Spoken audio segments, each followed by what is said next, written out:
To be joining you today and sharing more about our recent paper, Fast Start, and our training model. My name is Jeff Coleman. I'm a project director in our teacher training department at TNTP, where I work on our coaching strategy and training coaches for our Teaching Fellows programs, and then also working with districts across the country to train their coaches as well. And I was a 2004 New York City Corps member where I taught third grade. Hi everybody, my name is Rachel. I am the site director for Arizona for TNTP, so I oversee our Fellows program there. It's a statewide program, and also our certification program, which is called TNTP Academy. In addition to that, I do some new business development work with TNTP and support other districts in more short-term projects that have to do with teacher quality. I was a 2006 Baltimore Corps member, taught in Baltimore, worked as a school administrator in San Francisco, and was on staff for a couple of years. And for those of you who may not be familiar with TNTP, or this is your first interaction, TNTP stands for the New Teacher Project. And we're a national not-for-profit organization, and our mission is to ensure that there's an effective teacher in every classroom for low-income children. So in terms of how we're going to spend our time today and what we're focused on, one is we sort of want to situate the larger context of teacher development and teacher preparation, and just thinking about what are some of the challenges that are facing preparation, particularly for brand new teachers.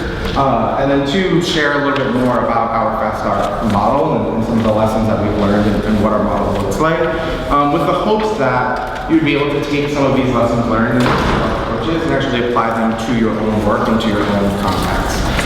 And just so that we can get a better sense of who is in the room, can you raise your hand if you coach new teachers or work with new teachers? And raise your hand if you're a principal or school leader. Okay. If you are a teacher yourself currently in the classroom. And if you were at some point a new teacher. Awesome. So hopefully, throughout the session, and we'll have stopping points throughout for us to do this, but we want you to be thinking about how can you take these lessons learned back to your own context and to your own role and be able to apply them. So we're going to start out with an introduction to Fast Start, just to give you some more context, and we've provided copies of the full paper here as well for your reference, and then we'll dig into each of the different components. So, our underlying philosophy that we found is that so much of what you hear so often is that, well, it's your first year, right? Expectations for new teachers are incredibly low. There's very much this predominant thought in our field that you're just not going to be effective in your first year, so don't necessarily strive for that. That might not necessarily always be true within TFA circles, but it's definitely an ethos that we hear when we talk about people working in education. And so when we looked at our data, what we found is that it's not a warm-up lab. It's actually highly predictive of what the rest of your teaching career is going to look like. The first year is the most important year of your professional career. So what we did is we looked at a lot of different teachers, and we looked at how they started the year, and then we tracked their growth over time. And what we found is that teachers that started more effectively actually grew more quickly than their non-effective peers. And so if you track teachers across multiple years, across an entire school year, what you find is that teachers that start out struggling typically don't improve as rapidly. And over time, if you invest a lot of PD and a lot of time and energy in them, they might get to be minimally effective on the low side of being okay. But very, very rarely do you find somebody who's really, really struggling in their first year who then suddenly becomes a highly effective teacher. So that leads us to believe that it's really, really critical that we make sure that teachers start effectively, that they don't develop those bad habits, that they don't start as an effective teacher from the beginning. Like a lot of programs, TNTP has invested a lot of time, a lot of energy, a lot of research in looking at our selection data, because we want to bring in people that we know are going to be really, really great teachers. And what we found is that we have an observation tool called ACE. It stands for the Assessment of Classroom Effectiveness. It involves principal observations, it involves observations throughout the year, and it also involves student surveys. We use a truncated version of the tripod survey. And what we found is that when we looked at our teachers and performance and we looked back at their selection data, most of their performance was not really correlated with what we saw in selection. It was very, very hard to look at somebody in the interview, even if they're doing a sample teach, and actually be able to definitively say this person is going to be really effective in the classroom based on what they say when they tell me about expectations for students, or based on what they say when I ask them about how organized they are. It was really, really hard to find solid data to support that. Ultimately, what we found is that the best way to know if somebody's going to be an effective teacher is to actually see them teach and to gather data on that classroom performance. So we piloted something that we call Fast Start. It's the basis of our report. And we used about 3,500 teachers across multiple subject areas and a bunch of different sites across the country. My own site, Arizona, being in the mix as well. And we decided, is there a way that we can adjust our training so that we can ensure that teachers have a fast start? How do we prepare them, not necessarily to give everything they need to know to be an effective teacher in the course of our summer training, but what does it look like to provide them with the skills that they need to be highly successful on day one? To walk into the classroom and have a really solid start to the school year. We don't think, much like TFA, Ryan Institute, I don't think anybody in their right mind thinks that you can learn everything you need to do to be an effective teacher in that summer training, but can you prioritize differently and figure out what you need faster on the front end versus what you can support a teacher with in acquiring skills later on.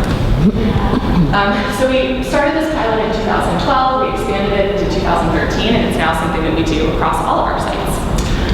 So the essential question that we posed are, what are the skills? There's a lot of different skills that you need to be an effective teacher. You need to be a great long-term planner. You need to be able to check for understanding. You need to be able to manage a classroom. You need to be able to set an inspiring vision for your kids. You need to be able to interact with families. All of these are critical. Which ones do you have to capture first? And so what we found as a result of our report, before I kind of do the rollout of the actual skills, are that Fast Start incorporates 3 different things. When we talk about our Fast Start model, there are 3 different things that we attempted to decide. One is focus. So we did narrow our curriculum.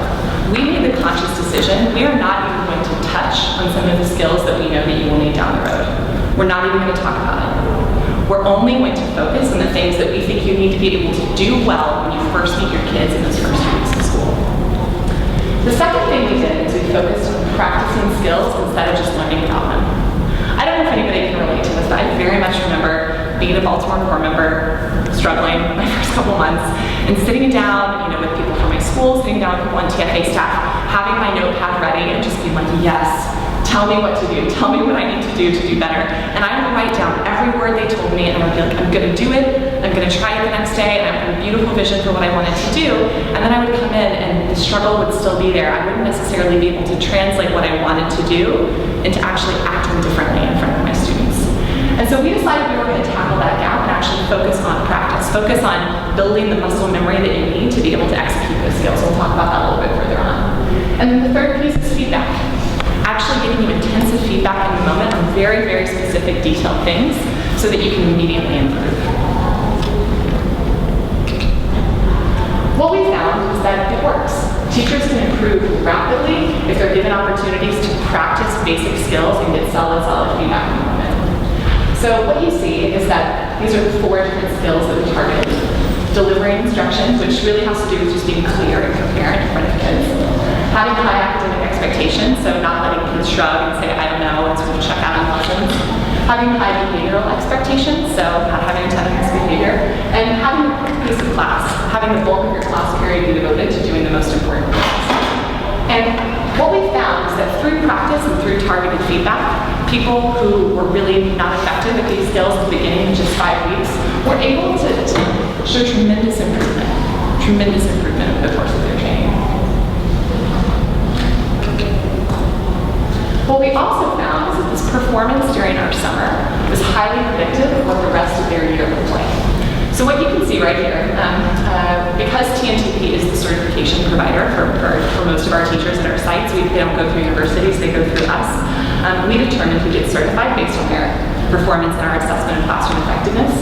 So we tried to see is how they do over the summer, is how their end of summer pans out, is it predictive of the rest of their first year? And we found that it was. Teachers that were in the top quartile were very likely to earn certification at the end of the year.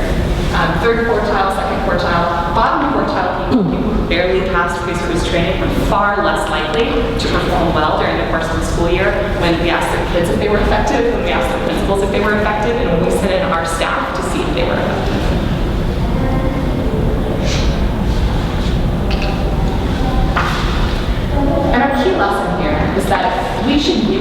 service training, not like a training camp where everybody's going to make the cut, because as we saw from that selection data, we're not necessarily going to be able to get the information that we need to get an interview. If we're going to be able to go to our district partners, if we're going to be able to go to our schools and say, I'm going to give you somebody who's going to be effective in front of kids and be able to really feel confident saying that, we need to give them a trial period. We need to give them some time to actually show that they can be effective in front of students. And so when we did our summer training in 2012, 3 out of 10 of the people who started our summer training were not recommended to come to the line. And what's interesting is we also, fairness matters. You can use evaluation, but it really matters that your evaluation tool matters. So we always gather data on that. It was really interesting to see the impact that it had on the remaining fellows in our culture. So I remember going through our Arizona survey results, and our overwhelmingly participants strongly agreed that they felt the evaluation was fair. And some of the open-ended comments said things like, they put reference a fellow that hadn't made the cut, and they'd say, sorry, Jeff. Jeff was a great guy. Really enjoyed hanging out with him. He was a great person to get to know this summer. But I saw him teach, and I know that he wasn't effective. And it makes me feel good. It makes me feel proud to know that my teaching is viewed as being different than his teaching moving forward. And so, although it is very, very difficult to make those choices, and every year we have our conversations where people say, I thought I was going to teach in the fall. Ultimately, we have put our stake in the ground and said we're just committed to making sure that you're going to be good in front of kids, even if that means that adults get inconvenienced. And what we find is it really invests the teachers that we have in having that high bar for success and holding that for themselves and also others. But then it actually leads them to be more effective when they start in the fall. On that note, we're going to walk through each of the specific components of Fast Start in a little bit more detailed way. As Jeff mentioned, you have the full report in front of you. I just kind of teased out a couple of the high-level takeaways, but you should definitely review that at your time. Quick other plug for one of our reports, we have one called Short Change on teacher compensation that came out this week. And so if you like what you read in Fast Start, there's So we're going to spend a little bit of time digging into the principle of focus and getting a little bit more specific about what do we actually focus on in our SR curriculum. So over the course of the summer, there are 4 specific skills that we focus on, which Rachel outlined a little bit before, but essentially we're focused on teachers being able to execute their lessons and deliver their content clearly and coherently. They're maintaining high behavioral expectations, high academic expectations, and they're maximizing their instructional time. So you can see that the bulk of this is related to classroom management, because as we combed through our data and looked at previous performance, what we found is that teachers who had mastered these skills early on were the teachers who tended to be more effective and were able to walk in on day one and establish strong classroom culture in their class, which set them up for success over the course of the year. So we really narrowed our curriculum to these 4 specific things. Previous to that, there were 10 different topics, and we kind of were introducing people to lots of different things, and they were getting exposure to some stuff and learning about some stuff, but they weren't actually focused on any of it, and they weren't mastering any of it. And the idea here is that they're really getting into these in depth and mastering these skills by the end, and they're assessed at different points over the course of the summer against these 4 skills. And with that, we have identified 4 Teach Like a Champion anchor techniques that we use in helping them to establish their classroom culture. So it's 100% strong voice, positive framing, and what to do. And we found that these 4 techniques correlate really strongly to being able to establish that classroom culture from the start. But this very much is the foundation for our teachers. So the idea is that we want to give them these techniques so that they have something tangible that they can use right away that we know works. And over time in their further development, they are learning additional techniques and additional skills that will help them build a more robust classroom culture. But this is very much just about getting them started and having that solid foundation. Can I add one thing? Yeah. So thinking through the Common Core lens, we really care about preparing Common Core teachers in TNTP. And one thing we tell our fellows is that, yes, it is not ideal for you to always have all of your students be doing the same thing at the same time and to be very teacher-centered and very directive. But best of luck telling your kids, hey, go have a student-centered Socratic seminar, or hey, go play with those Bunsen burners and do a science experiment if you first can't do the basics of having to do a quiet do now. Right? It's not that this is the ceiling, it's that you absolutely have to do those foundational skills and be able to manage that before you can do the more student-centered, more Common Core aligned work. So what we want to do is actually give you some time to dig into Focus, and in your handouts that are on your table, you have a copy of an excerpt from our pre-service training scoping sequence, so you can see how this actually plays out in terms of the development that our teachers receive. And so what we want you to do is spend a little bit of time digging into that scoping sequence and talking to other people at your table. How is it organized? Like, what are the different skills that are prioritized in it? Potentially more importantly, what isn't prioritized in it? And thinking about what we've cut out. Looking at the role that techniques play, the role that our evaluation rubric plays, and then also sort of, again, putting it in your own context and thinking about how is this similar or different to your approach to working with new teachers, or what you've experienced with a new teacher. So we'll take about 5 or 6 minutes for you guys to dig into this and talk at your tables. So there were a lot of really good questions, I think, as I was going around listening to different tables and just hearing people's reflections and the questions that you're asking. I think you guys were asking really good questions and some tough questions, and I wanted to just give us a couple minutes to kind of debrief as a group and just hear from people what were some of your reactions to this, and potentially what are some of the outstanding questions. Also, Rachel and I were talking when we broke, and we realized we probably should have stopped a little earlier to let people respond to the first part too. So if you have like general, broader questions, we can answer those now before we kind of move forward.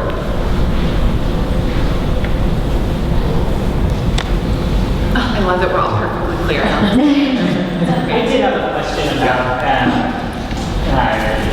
the cutting about 3 out of 10 people. Could you talk, you mentioned some of the ways that affected the culture of the folks around who were staying. I'm curious if there were any cultural ramifications of that, or ramifications as far as the diversity and makeup of the teachers.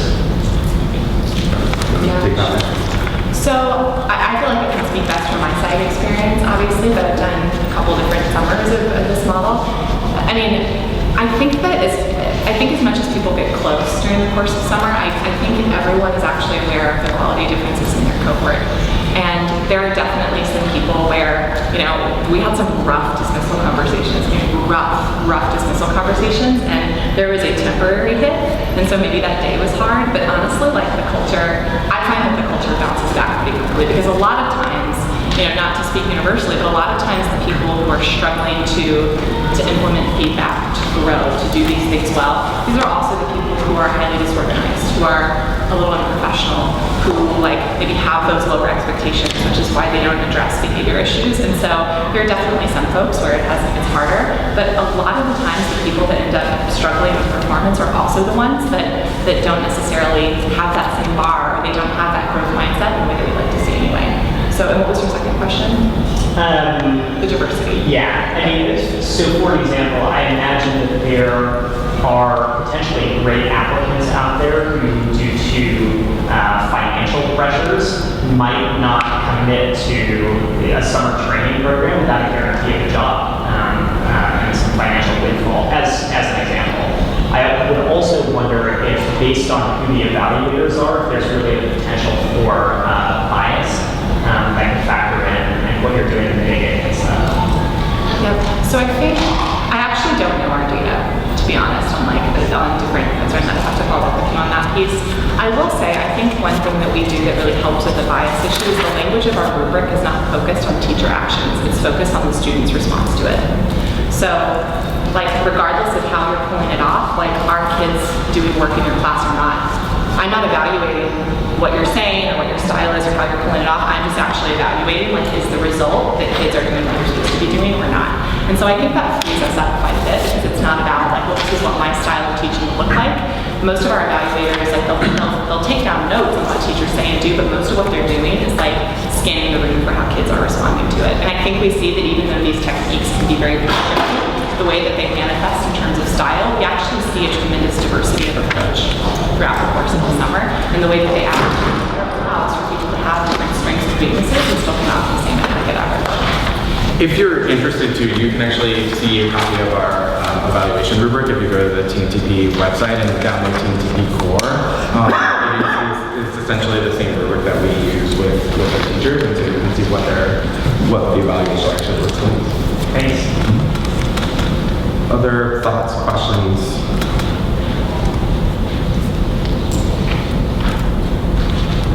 Have you gotten to the point yet where you're pushing beyond this? So you've cut some skills already from what, for example, TFA might do during their summer institute. You've honed in on what you think will make people most effective in their first year, but that's 1 year out of what ideally would be many, many years. And so how do you scaffold this up, or if y'all got it? Yeah. So actually that is a good segue for where we're gonna go next, and I can talk a little bit more about that. I will say, like,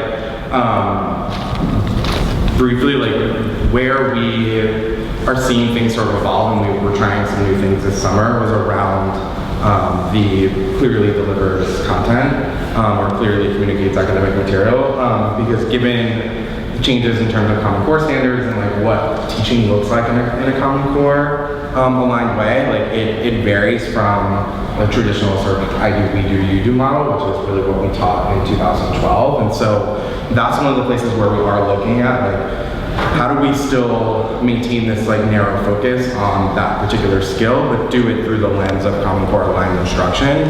And in some cases we are piloting some different things where we're taking a more content specific approach earlier, so that they're learning how you deliver a lesson specifically a math lesson, and like what are some of the specific components of a quality math lesson that's based on conceptual understanding and things like that. I think we're going to continue to sort of work on that and refine that, and next year our training will probably look different based on some of the things we've learned this summer. One thing I would add is just a quick example from my site. So a shift I saw this summer is that we spend a lot of time like helping fellows have like a vision for what it looks like, even though our expectation for their ability to replicate it wasn't necessarily there. So what I saw last summer, for example, was lots of like English classrooms, lots of I do, we do, you do about like simple and compound complex sentences, which just made me want to make my head against the wall and aren't looking for kids. But what I saw this summer is that almost all of our literacy teachers spent the bulk of their class period with kids on like a rich, good text. Their execution of it is not great, and like the kids missed a lot of content, but they walked away with pre-service training knowing, like, if I'm a literacy teacher, my kids need to be engaging with meaningful text and talking about it and writing about it and reading it for the bulk of the period. And even though they couldn't do it well, they left pre-service training knowing that that is what good instruction looks like, and that I actually think is a huge one for us.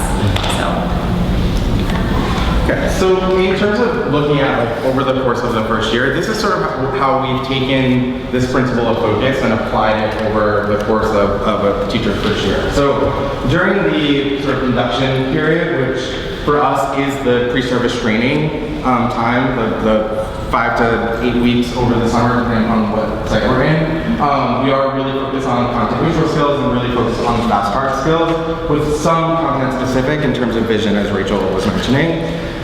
During the first 6 weeks, we continue that content neutral, and like what we're focused on there is how are they applying the skills that they learned over the summer to their year-long classroom, and how are they taking what they've learned about classroom management and using it to start off strongly from day one. And so the coaching and development that they're getting during that time really still heavily focuses on that, but we start to move into more content-specific practices, so that's where they're going into their bi-weekly seminars where they're learning content-specific practices based on whatever it is that they're teaching from an experienced teacher or from their coach who's leading that for them. And then after that 6-week period, we really flip it and focus far more on content and really helping them to learn, like, what does it look like to have a really highly effective math classroom, or what does it look like to have a really highly effective elementary classroom, and what are the different lesson types and things that you need to be able to execute there that are going to set your students up for success.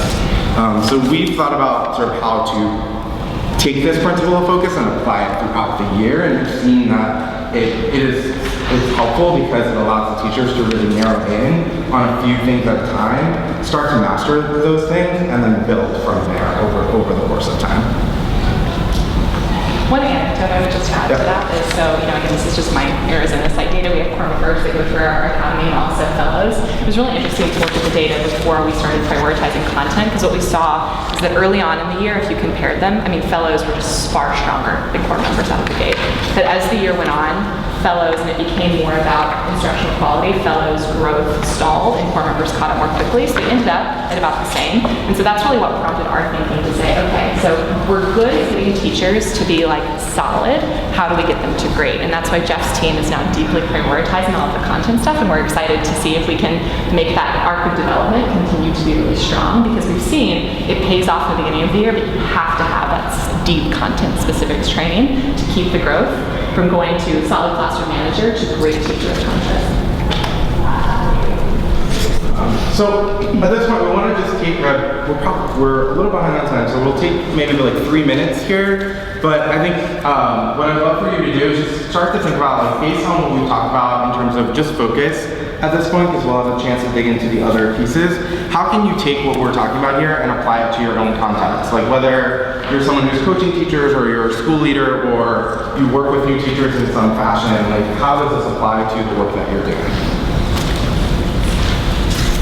And feel free to talk with each other and share thoughts and stuff on how you're doing that. Come back in 2 minutes. We're going to dig a little bit further into each of the other principles of Fast Start, and so Rachel's going to take over and start talking a little bit more about practice and how we use practice in our programs as a way to train our teachers. So what I mentioned earlier is that, we find sometimes there's what we call like the ability to get it in your brain and the ability to replicate it. We want to close that gap. And so a big piece of Fast Start is actually spending time with active practice. Something we often talk about with TNTP is that teaching is a skill, right? It's a lot of different things, it involves knowledge, but teaching is a skill. And so we should train it in ways that we do other skill-based things. So athletes utilize skill, dancers, performers. So the idea behind that is that if I'm an athlete, I don't just go to a gym and watch videos of free throws. I don't talk about the way that I would make a free throw. And when I make a free throw once, I don't just drop the ball and I'm like, nailed it, awesome, best basketball player of all time. Like, I'll use basketball as a reference because I played basketball, but I would shoot free throws just so often, so it was so automatic, so that in the moment, when pressure is on and the game counts, I'm not thinking about, well, do I put my foot first like this, like where should my elbow be? It's just automatic. The idea is that it's really similar for our teachers. So when we're in front of kids, it's like we're on stage. Pressure is on. We're not controlling all of the controllables in the room. We don't know what might happen. And so I only have so much cognitive space in my brain. I can only think about so many things at once. So if I'm trying to focus on what's the quality of the answer I just got from my student, or what are they writing down on their paper so that I can reteach in a meaningful way, I can also be thinking, okay, what's my expectations for behavior right now? Like, how should I be talking? I need to just have internalized how I stand, how I talk, how I communicate, so that all of that open brain space is free to think about the things that I can't prepare for in advance, which is, what is a student asking me right now? What's the content? How are students reacting to it? So the idea is that we train our teachers so that they're like athletes. They're just ready to go. They're not thinking about where does my elbow go in the free throw. They're just able to nail it every time. And that means repetition. That means lots and lots of repetition. So what this means is we spend time watching videos of strong classroom management. We want them to know what it looks like, because you can't replicate it if you don't have that vision of excellence. And so we have to spend time making sure that teachers do have that knowledge of what does great look like in this particular skill. Then we give concrete language to the techniques. So I know that anybody who has been a new teacher or has worked with new teachers has found like this teacher presence, right? This is just like this thing. You just see somebody in front of the room and they just don't have teacher presence. And that is tough feedback to give to a new teacher. If I just walked up to you and I'm like, here's the thing, you just seem weak and non-authoritative and scared in front of kids, so go fix that. Awesome, thank you, coach, that was super, super helpful. So we have to give a common language. We have to be able to identify concrete techniques that a teacher can actually replicate. So instead of just saying, you are weak and non-authoritative in front of kids, I can say, keep walking around the whole time you're talking and it makes you look frantic. So I need you to square up and stand still when you talk, because that's gonna make you more irritated. So we identify these criteria that teachers can replicate, and then we practice it over and over and over and over again. So like the free throw, when I'm in game time mode as a new teacher, it is automatic. It is gonna happen well every single time. So this is kind of a little snapshot. This is a photo of free service training, but This is somebody practicing in front of peers. He is in teacher mode. He is not talking about what he might do in front of students. He is not hypothesizing. He is putting on his full teacher persona and doing it in front of his peers, because as nervous and as vulnerable as I feel, like having 3 fellow teachers like see me and giving me feedback on my teacher persona, it's a lot less scary than when I'm in front of 35 8th graders, right? So, because we believe in practice, I don't think I can just talk to you about practice and have you deeply understand practice. So we are going to go through the experience that some of our fellows go through. So one of the techniques that you read about was strong voice. And so I just sort of use that as my example for teacher presence. So when we talk about strong voice, we're posture, your tone of voice, your economy of language. We are going to do a practice, Jeff and I, that sort of models the type of practice that we might do with our fellows. In your packet, you have a strong voice feedback sheet. One thing we also learned during our first year into the first round of Fast Start is that in order to be able to give great feedback, you often have to be an expert in the skill. And so we don't have the capacity to just have staff members who are sole delivers of feedback. We need fellows to be able to coach and develop each other. But sometimes they don't have a strong grasp of the technique to be able to come up with spot on, really meaningful feedback on the spot. So for all of the areas that we train, we give them these cheat sheets so that when they see their peer do something, they have kind of a checklist they can go through and determine, did I see all of these things? And we always frame it from the perspective of, a glow and a grow, something you did well and something you need to do differently. So you guys are going to practice this practice protocol. We are going to first plan to give directions for how students should line up. So you're imagining that critical start of the class period, giving students directions for how to enter and start the class period. In the practice, partner A is going to tell partner B a what to do direction, a very specific, concrete, observable, sequential, and observable direction. Partner B is going to interrupt partner A. It's going to be a kid that interrupts, because guess what? That's going to happen in classroom, so get used to it. Partner A is then going to have to finish the direction, and then the practice is over. The person who is playing the student is going to give feedback to the partner using that feedback cheat sheet, and then I'm going to practice again implementing the feedback, because I don't want to practice mediocrity, I want to internalize doing really, really well.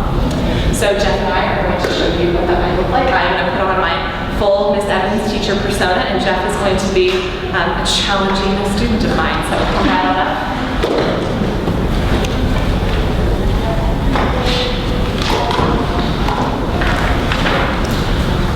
Students, we are going to line up and exit for recess. The first thing I need you to do is to stand up. The second thing I need you to do is to push in your chair. And the third thing, push my chair. The third thing I need you to do is to quietly stand up and line up behind your neighbor. So one of the things that you did well is you continued with your directions and you were clear and still maintained your firmness there. One thing I would consider to do is the nonverbal. So when the student interrupts, like give them nonverbal correction so that they know that they should be quiet at that point. Awesome, great, okay. And reteach. All right, students, we're going to line up and go to lunch. The first thing I need you to do is to stand up. The second thing I need you to do is to push in your chair. Why do I have to push my chair? And the third thing I need you to do is walk quietly and line up behind your neighbor. We actually like to get our fellows to say these fingers that are like, and scene, because they need like a cue, or otherwise they'll just keep talking. It's like, no, perform. Teach yourself on that. One other thing I would note, and like you saw this in the picture and then you saw me do it just now, we also make them mimic the classroom structure as much as possible because it makes the practice more authentic, which is why I sat down and like pulled my chair over. And so the format in that scenario matters in terms of building the authenticity. It is not a table read. You are not sitting down. You're standing up. You are in your teacher's office. All right, great. So what we're going to go ahead and do is, pair up. So we didn't pair you up ahead of time, but just get with a neighbor. You can spread out and use the room so that we're not all talking over each other. But we're going to make sure that you just get a couple of opportunities to practice internalizing your strong voice. And I just want to say, I remember when we first started doing this at TNTP, a lot of us had not been classroom teachers for a while, and it took a little bit of time to sort of say, hey, I need to put on my teacher persona. Real quick, actually, sorry, I forgot to plan. This is also a key piece of practice is that you need to give fellows an opportunity to plan because you want them to practice good stuff and not just fly off the cuff. I practiced what I was going to say with Jeff. I knew those words ahead of time. So we're going to give you just A minute, I think. A minute to just jot down some really short, good what to do directions for what your instructions would be for having a student line up. So take just a minute to do that on your own so that you know what your words are going to be.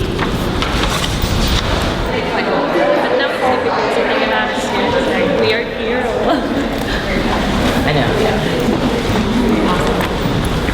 So before we kind of move on here, I'd love to just hear a real quick reflection, like, how was that? What was helpful? What felt hard? What is sort of that, what are your reflections on practice? Yeah. I think the beneficial, I mean, I'm still teaching, Yeah. and I feel really comfortable with, the directions, but that little bit of feedback I got, that could make a difference in my class. That's just a little bit, and I usually don't have anybody give me feedback, making kids just go to the door. So Raise your hand if your partner gave you feedback that was helpful, even just super quick. Yeah, we've been modeling this stuff for we've been doing it for a couple of years now, and still every time I do this, I'm like, ooh, great feedback, thank you, more effective. But what was challenging? What was hard? Yeah. I'm getting my teacher at Harvard, first everything outside it's so hard to do that with kindergarten adults. Yeah. I've got silly and baby students and have to go to the Yeah.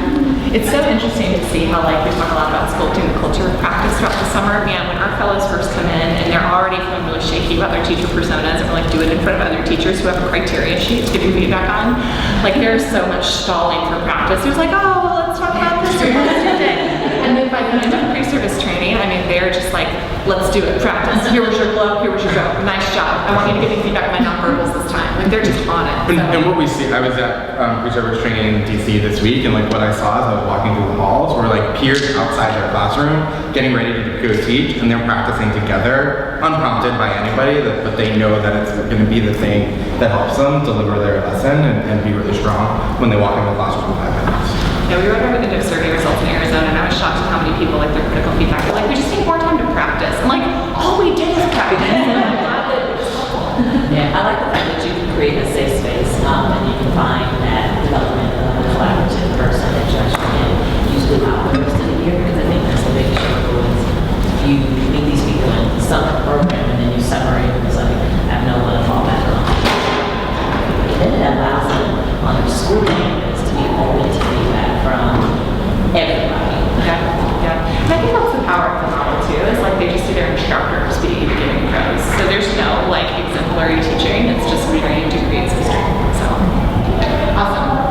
So now we're actually going to watch a very, very quick video of a responsive coaching session in action, which is sort of a group practice. So we do lots of individual practice or practice in small groups, but our coaches will look at their data, they'll see how are our fellows performing in classrooms, and they'll design really targeted practice sessions that are geared toward a particular skill that we're seeing a gap in.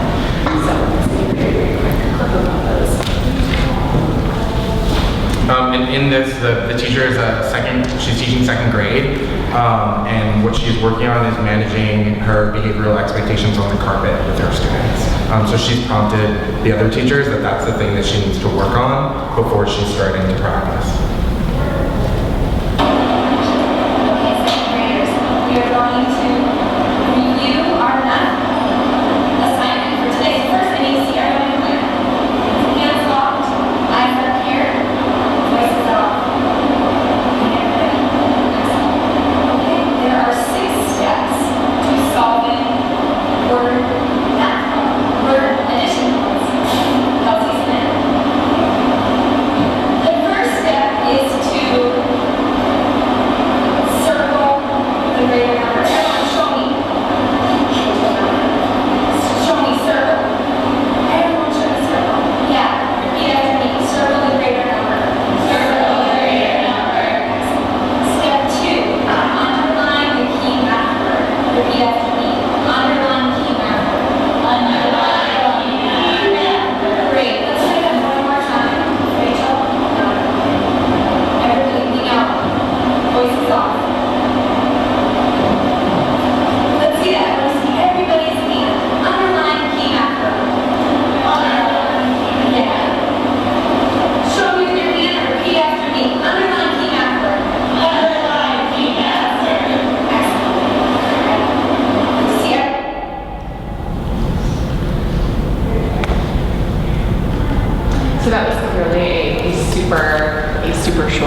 so we want to make sure that we had to cut off some time since the winter is long.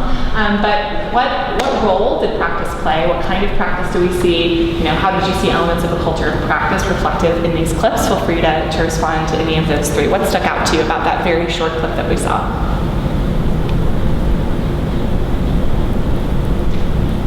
It seemed like second graders, they were, I don't know. Yeah. I think Kids moving around. Pink sunglasses was behaving very much like a second grader. And we manage that as part of practice as well. We actually have student misbehavior cards that we will give people, and we will give very clear directions on have a misbehavior every 5 to 10 seconds or 10 to 15 seconds so that it's authentic and it's not just 6 squirrely second graders that are literally misbehaving all the time and I'm being overwhelmed with practice. So we definitely manage to make sure that it's as authentic as possible. I thought it was interesting to see how even in the practice session you can see the teacher's brain trying to pay attention to two things at the same time, what the content is that she's trying to say and what the behavior is that she's trying to manage. And I think that that's pretty authentic to what happens with new teachers. So better to get it out now while they're adults sitting on the carpet. Yeah. That brain space will be free. Yeah. She seemed to be kind of further along, a couple weeks in, because she had a lot of the techniques down really well. You could just see her leaning in and eyes scanning and all those things. And she's quick. So it seemed like whatever feedback she had gotten was working. She was implementing it. I think with that, sometimes these sessions are also part of the intent of them is to help the teachers then start to have a longer practice period and actually put all of the different techniques and skills that they're learning together. Because so often we start out with them in isolation and then we start to integrate them. And that's what was shown there. I think we should move forward to the feedback. All right, so we're going to take just a quick 1 or 2 minutes here. Just 1 minute for some action planning. So if you're a new teacher mentor or coach or a school leader, how can you practice to support teacher development for skills? How can you build a culture of practice with your teachers so it becomes the norm? And then if you're a teacher, how can you use practice to improve your performance? So just take 1 minute to do some quick action planning there. All right, so we want to move forward. And so before we do so, the one question that came up was we were talking a lot about these principles in terms of working with novice teachers or brand new teachers, and someone was asking about how to can you use this with more experienced teachers, and how do you handle some of these things because it seems pretty basic. And from our standpoint and from our work with experienced teachers, we use all the same core components of our model in coaching and training experienced teachers. We have a ton of resources in terms of feedback cheat sheets that get more advanced and go into higher level teaching skills that we use with them. And I think the core thing there is the culture of practice matters a ton. And so when we are starting to work with an experienced teacher group, we do a ton of investment and work on orienting them to what practice is, why we do practice, and doing lots of just things to get them more comfortable with it until it becomes the norm. And so the minute we're all right, we're gonna practice, people are jumping up and they're getting into it. It takes time to build that culture for sure, but setting that expectation from the front point that's just how we do professional development here, or that's just how we train here, goes a long way in making sure that practice is effective. Okay, so I want to move on and talk about the last part of Fast Start and the last part of our model, which is feedback. And so a huge component of what we do, particularly during pre-service training, but then also across the school year, is we coach our teachers. And in doing so, we are really focused on giving teachers very specific, actionable feedback. So the work that a coach does with a teacher in some ways mimics what we just did in practice, where the coach observes it, identifies 1 or 2 things that they're going to work on with that teacher. They isolate to something that's very bite-sized. They're giving them the very specific feedback on how to do it better, and then they're practicing with them on their execution and delivery before they go into the classroom. And then while they're in the classroom, our coaches are also very active. So you'll see our coaches frequently up moving around the room. They might jump in and model something for a teacher. So if the teacher, let's say, just gave behavioral directions and she's got a couple students off task and the teacher's not addressing that, and the teacher should be either narrating positive behavior first and before she's giving a correction, the coach might just jump in. I see everybody at table 2 is doing an excellent job, they're working quietly. Table 3, their pencils are moving, and she modeled what the teacher should be doing for a very brief moment.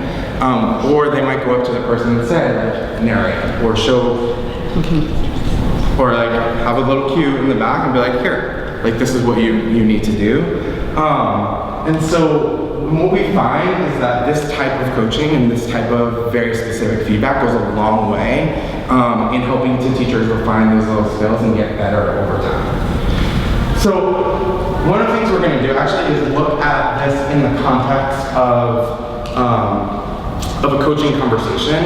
And so when our coaches are working with their teachers, they will give them the feedback on what they saw in their classroom. They'll focus in on the thing that they want to improve. And then in the actual coaching conversation, they will set up a practice scenario so that the teacher and the coach are practicing whatever it is. So we're going to see the beginning. So the coach at the part where we're entering the video has already given the teacher the feedback, has told them what they want to work on, and the teacher is about to practice. So we'll see what that looks like there and how it translates to a coaching interaction. I think I'll just add while Jeff keeps in the videos, one thing we hear a lot is like, what about the role of reflectiveness in teachers? Like, why don't you when you get them to reflect, and I would just say, like, we shift that load as teachers become more advanced. So like early on when you need help, like we're just going to say, do this differently because it's more efficient. As our teachers get stronger, those conversations become more collaborative, and we just find it's more efficient. It's just more efficient when you're working with a novice teacher to just tell them how to improve. That answer, so if you can ask them again, it should work. So here's what I want you to do. I want you to take a tiny piece of this lesson. It could be the part where they're reading. It could be like while they're reading the story about the guy in the scarf. It could be the very beginning. I want you to take like 3 minutes of the lesson and script it how you're going to ask the questions, and then practice that for us. So it can be, but I want it to be something that you can use in your next class. So like you can write it down, you can add to PowerPoint, or you can only do it, but take about 5 minutes to think about it, and then you can deliver to us like a minute and a half of the lesson. Does that work for you? Yeah. Okay. We'll leave you alone to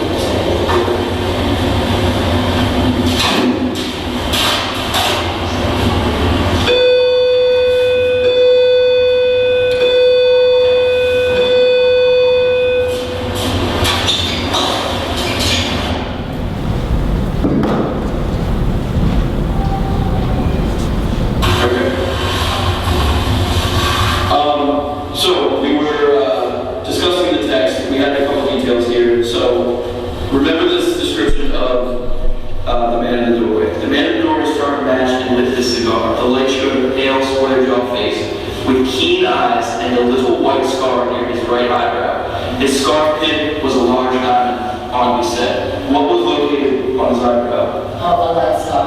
Absolutely. And what's the detail of what he's wearing on his jacket? What piece of jewelry is he wearing?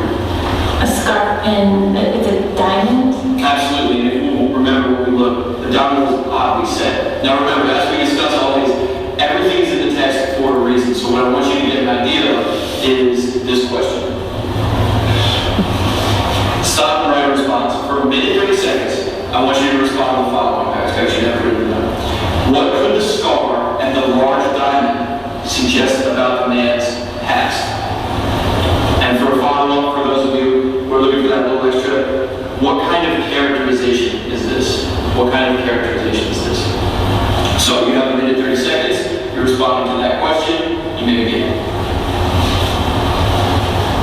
A minute and 22 seconds later. All right, you have about 10 seconds left. Finish up your thought. All right, now discuss your answer with the face partner. I want the person on this side of the room to discuss their answer first. That means Liz, Judy, Ms. Parks listening. Liz, what answer did you jump ahead?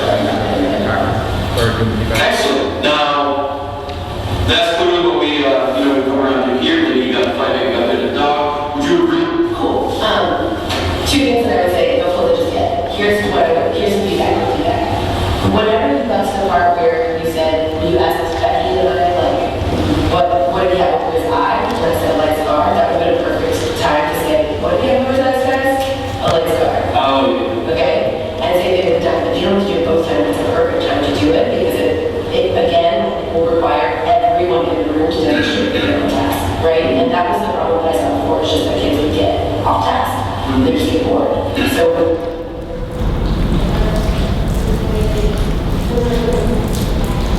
So just as you were watching that video, like how did the coach use feedback in that moment to refine the teacher's practice?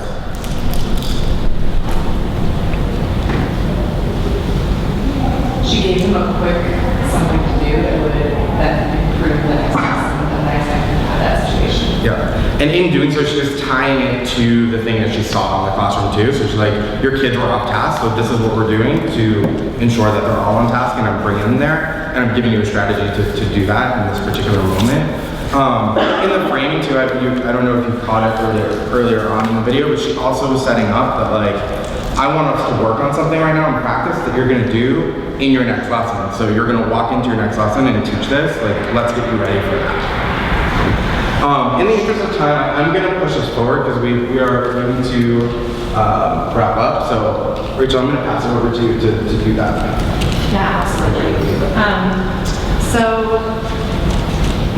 We're right at 3. So I'd love to just hear 2 responses to any of these 3 questions, and in the name of just like, we value feedback so much at TNTP, like I actually just want to close out the session by like hearing from you, like as participants in this session, like what is a glow, and if we do this session again, what's one thing that we can do to get stronger? So let's reflect on the past start piece first. I'd love to hear from 2 people, any of the 3, which one resonates. So.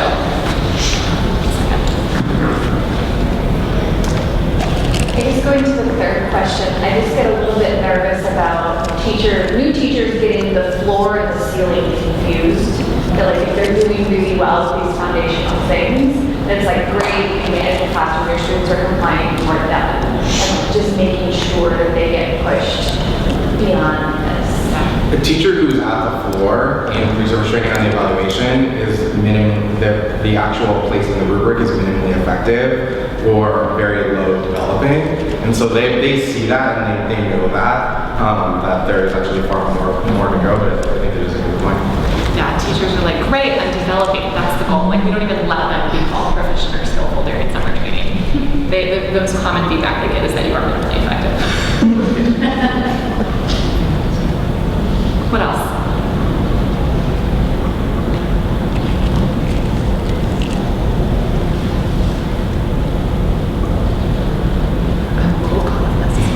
So I work with a program that supports new principals coming in, and so this first point, I'm really interested, and I love like how much alignment I'm seeing with the structure that we provide for our principals. So like we tell our principals, the core foundational piece you need to do, and needs to be your top focus is culture. And this is more in the context of the school-wide culture, but culture is number 1, and that's what I saw from the 4 key pieces that were pulled out from the focus are around culture. And then the second, one of the other big topics we talk about a lot, they read the talent code and they go through like that idea of deliberate practice and what does that look like, and we set up their fellowship here to go through it so that they're getting constant opportunities to really practice what it looks like in a real setting.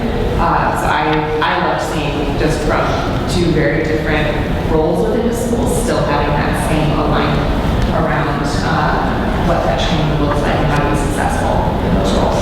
It's definitely about sequencing. I was telling these guys earlier, like everything matters, but like if I had to choose in the first 2 weeks of school, I'd rather have somebody who's like clear and controlled and positive, and their lesson is like a disaster, or somebody who's spewing beautiful content while students ignore them and talk.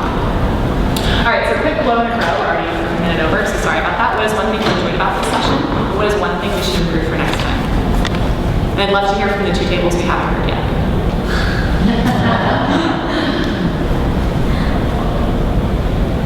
I think you did a good job balancing the practice time and trying to balance all information at the same time. So that was right time is good.